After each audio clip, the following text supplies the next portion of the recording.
In this video, we're going to talk about how to make the liquid wall. This form is somewhat organic. You can kind of see it being deployed here. And it gets into some kind of customizations that I want you guys to learn using adaptive components. So the idea here won't be to make every fin, but to make the kind of outside part of the curtain wall panel. So just to give you a preview of what that might look like, we have this family I've already created. So this gives you a kind of precursor of what's going on. And you can see that there's a difference between the depth of that form here as opposed to here, and this is all being controlled by this point. So there'll be a couple of things that we go into just to kind of get that to work. So this will be advanced stuff, and I know that you may not feel like you're ready for it, but I think I'm just going to walk you through it so that you can get a sense of how to utilize that in Revit world, because I think if we'll get back to the basics, but I think I want you guys to find out just how, kind of advanced you can get really quickly with just knowing a few things. So I'm going to pause it. One of the main issues with adaptive components is that it does take a while to render if you're having it do a lot of things, because it's calculating something for each of these panels. It seems like it's one big thing, but it's actually made up of a bunch of smaller things, such as that. So anyway, hopefully your computer's a little faster than mine. Alright, so the first thing you're going to do is go to New and Family. And you're going to go down to Generic Adaptive and open that up. What we're going to be doing in this video is we're going to basically, we're going to cut like a section through that profile, and we're going to create a profile that we can use in another family, and basically nesting this profile to a curtain wall panel. So we'll have control over kind of extruding this across the entire frame. So this gets into some complexity, but it allows for a great amount of freedom in your process of thinking about how to make form. So I'm going to go to the reference level, and I want you to take a point and place it right there at the intersection. Make sure they highlight like that, and then I want you to grab that point and make it adaptive. Now allow me to have a series of points in my next file that this is going to link to, that this will essentially adapt to. So the next thing we need to do is get some scale to this. So I want you to draw a line from that center point off an inch and then up 1 foot. Make sure that you're actually drawing straight up. Let me try that again. 1 foot. Perfect. Okay, let me delete the other one. Alright, so that gives us a sense of the scale of this thing. So then I want you to drag these reference lines using the control. So you see that plus and drag it over so you have a multiple one, and do the same thing going the other way.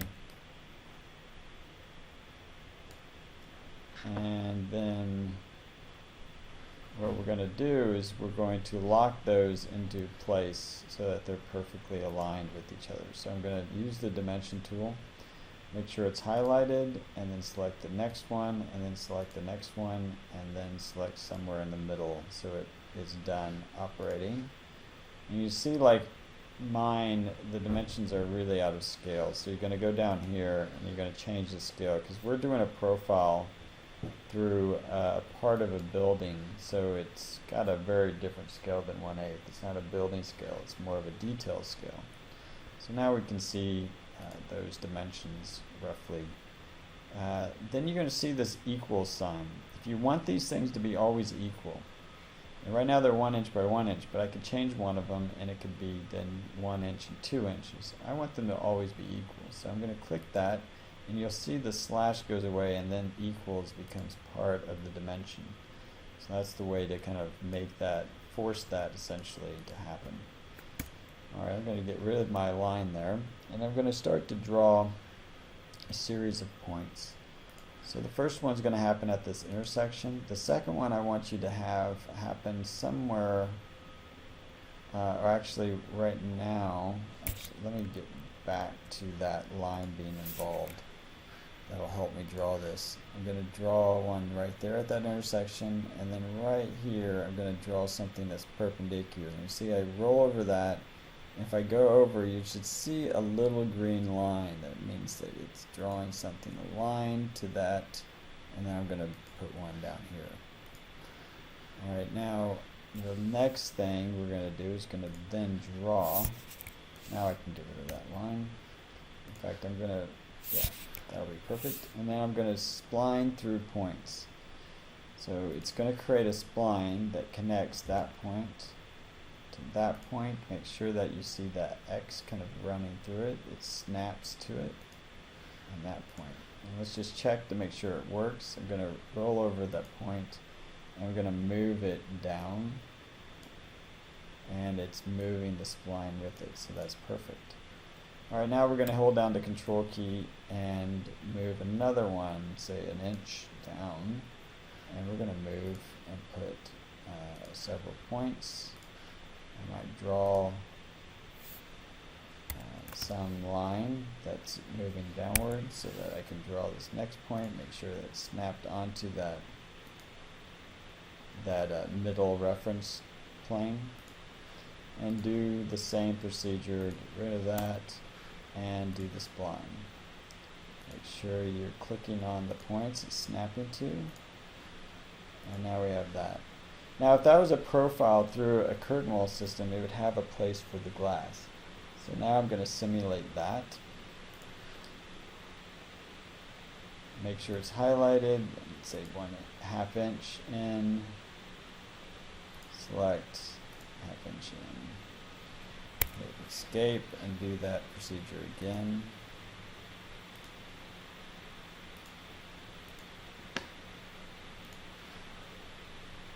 Alright, I got a little sloppy there. I'm going to have to do that one over again.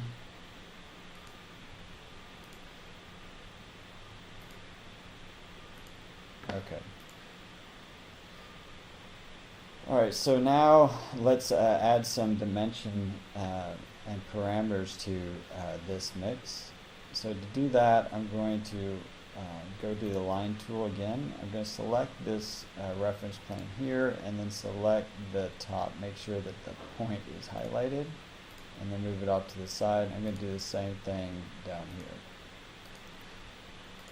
Alright, now if you select the dimension, you can put a label on it, but you can also add and create a parameter. So what this is going to do is it's going to allow us to assign a parameter to that point and move it up and down. So I'm going to make it an instance. If I make it a type, it will like do this every time it's populated. It'll do that exact dimension. I want it an instance because I want each of the profiles to be custom. So exterior form. Okay, and then do the same thing. That one, only this one we'll call interior form. And instance, and say okay. Now let's check it, make sure it's working. So I went up here to the very corner, and I'm pulling on the family types. And I'm going to change this parameter to say 6 inches.